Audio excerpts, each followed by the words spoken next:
श्रीमान, मैं आपको बताऊंगा कि खेती में सुधार के बारे में हमारे कुछ लोगों का क्या विचार है।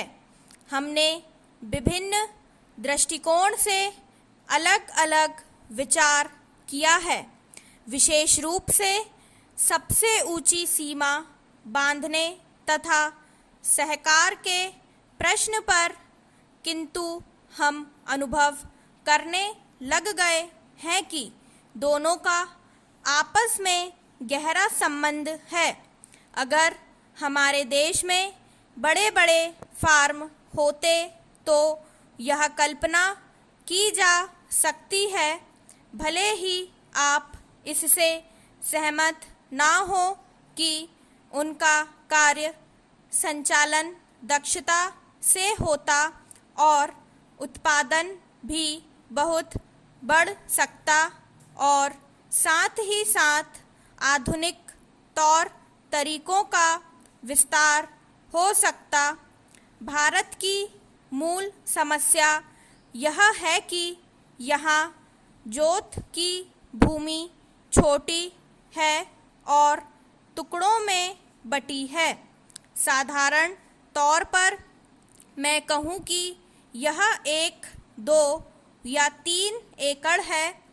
इतनी छोटी जोत की भूमियों से हमारे किसान केवल अपना काम भर चला सकते हैं, लेकिन आधुनिक तौर तरीकों को अपनाने में बहुत कम प्रगति करेंगे। अब सबसे ऊंची सीमा बांध देने से ऐसा भी हो सकता है कि कुछ एक जो बड़े फर्म हैं उनमें काट छांट हो, जो कि प्रयोजन भी है। अगर आप चाहते हैं कि प्रगति हो और आधुनिक तौर तरीकों का प्रचलन हो, तब तो ये जो अनगिनत छोटे छोटे फार्म हैं इनको सहकारी ढंग से चलाना है, जिससे कि वे आधुनिक उपायों का लाभ उठा सकें। Para change. सहकारी ढंग से कार्य करने से मेरा मतलब है विविध प्रकार से सहयोग देना। हम सोचते हैं कि पहला कदम सहकार होना चाहिए और ऋण के अलावा अन्य कई प्रकार से भी सहायता की जा सकती है, जैसे वस्तुओं को खरीदना और बेचना, बीज, खाद तथा इसी प्रकार की वस्तुओं को दिलाना दूसरा कदम है। धीरे धीरे बीच वाले आदमी को हटा देना फिर दूसरी स्थिति आती है, जिसको मिलजुल कर खेती करना कहते हैं।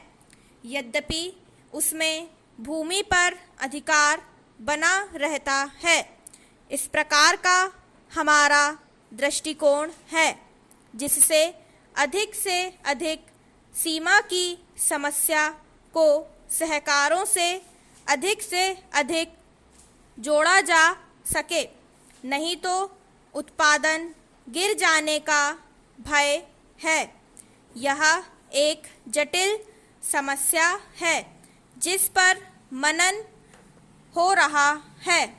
सहकार से मेरा मतलब एक गांव के सहकार से है और ज़्यादा से ज़्यादा 2-3 गांव का सहकार भी हो सकता है, यदि वे निकट से संबंधित हैं, लेकिन हमारी सरकार इतनी भरपूर सहायता करेगी।